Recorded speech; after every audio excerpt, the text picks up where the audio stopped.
perjuangan bangsa Indonesia merebut kemerdekaan, lahirlah satu dasar yang menjadi pondasi utama negara kita, yaitu Pancasila. Namun, tahukah kalian, nilai-nilai luhur itu tidak muncul begitu saja. Ia lahir dari perdebatan, pemikiran yang mendalam, dan semangat persatuan para tokoh bangsa dalam sidang-sidang bersejarah.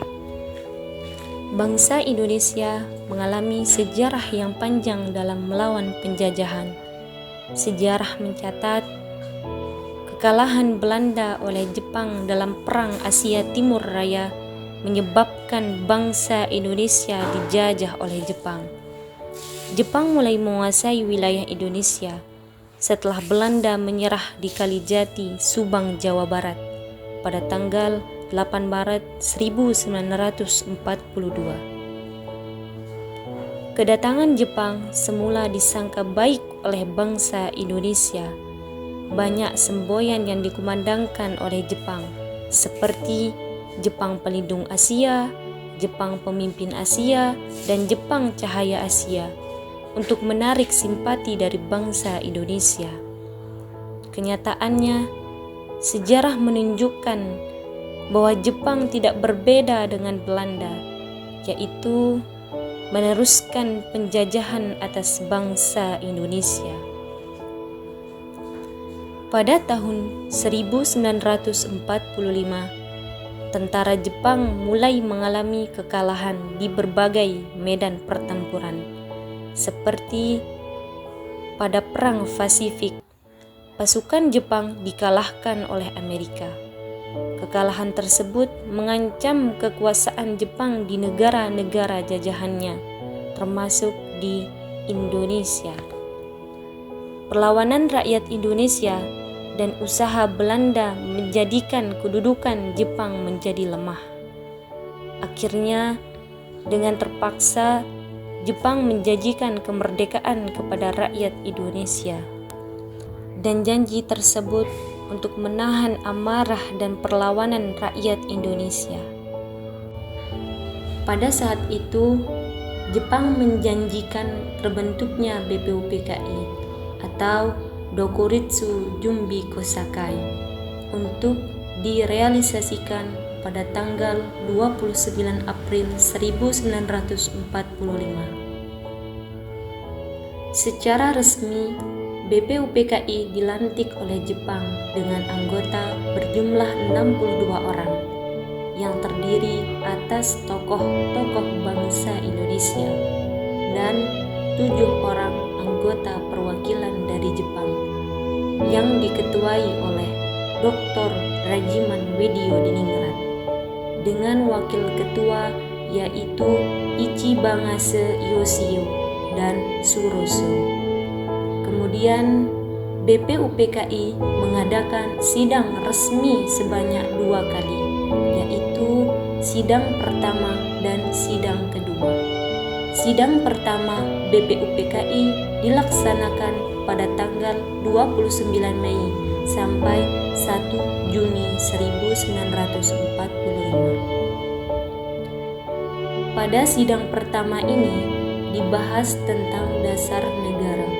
Kemudian sidang kedua BPUPKI dilaksanakan pada tanggal 10 sampai 17 Juli 1945. Dan pada sidang ini membahas tentang rancangan Undang-Undang Dasar. Pada pidato awal sidang pertama, Dr. Rajiman Weddiodiningrat mengatakan bahwa untuk mendirikan Indonesia yang merdeka diperlukan suatu dasar negara untuk menjawab permintaan Ketua BPUPKI. Beberapa tokoh pendiri negara mengusulkan rumusan dasar negara, yaitu usulan mengenai dasar negara Indonesia merdeka dalam sidang pertama BPUPKI. Secara berurutan kemudian dikemukakan oleh Muhammad Yamin, Supomo, dan Insinyur Soekarno. Adapun pendapat Muhammad Yamin pada tanggal 29 Mei 1945 mengusulkan secara lisan 5 dasar bagi negara Indonesia merdeka, yaitu pri kebangsaan, pri kemanusiaan, pri ketuhanan, pri kerakyatan, dan pri kesejahteraan sosial. Kemudian secara tertulis Muhammad Yamin menyampaikan bahwa asas dan dasar Indonesia diantaranya yaitu ketuhanan yang Maha Esa, kebangsaan persatuan Indonesia, rasa kemanusiaan yang adil dan beradab, kerakyatan yang dipimpin oleh hikmat kebijaksanaan dalam permusyawaratan perwakilan, dan keadilan sosial bagi seluruh rakyat Indonesia. Kemudian Supomo berpendapat pada tanggal 31 Mei 1945, menurut Supomo, dasar negara Indonesia merdeka adalah persatuan, kekeluargaan, keseimbangan lahir dan batin, musyawarah, dan keadilan rakyat. Sedangkan Insinyur Soekarno mengusulkan dasar negara pada tanggal 1 Juni 1945, yaitu kebangsaan Indonesia, internasionalisme atau pri kemanusiaan, mufakat atau demokrasi, kesejahteraan sosial, dan ketuhanan yang berkebudayaan. BPU PKI telah membentuk beberapa panitia, diantaranya ialah Panitia 9. Kemudian anggota daripada Panitia 9 yaitu Insinyur Soekarno, Dr. Andes Mohatta, Mr. A.A. Maramis, Raden Abikusumo, Cokro Sujoso, Abdul Kahar Muzakir, Haji Agus Salim, Mr. Ahmad Subarjo, Kiai Haji Wahid Hashim, dan Mr. Profesor Muhammad Yamin. Panitia 9 mengadakan rapat di rumah kediaman Insinyur Soekarno di Jalan Pegangsaan Timur nomor 56 Jakarta. Setelah itu, pada tanggal 22 Juni 1945, Panitia 9 telah mencapai satu persetujuan atau kesepakatan tentang rancangan pembukaan hukum dasar atau Undang-Undang Dasar.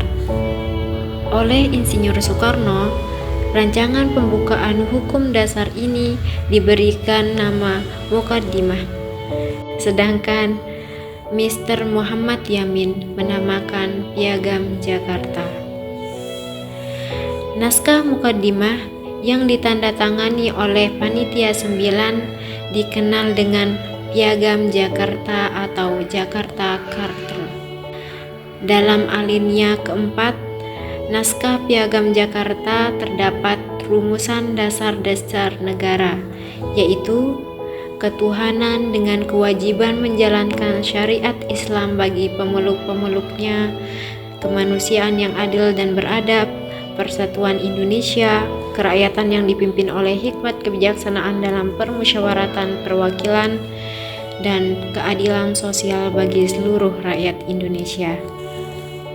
Karena adanya keberatan dan untuk menghindari perpecahan, para tokoh bersepakat untuk mengubah kalimat ketuhanan dengan kewajiban menjalankan syariat Islam bagi pemeluk-pemeluknya menjadi ketuhanan yang Maha Esa.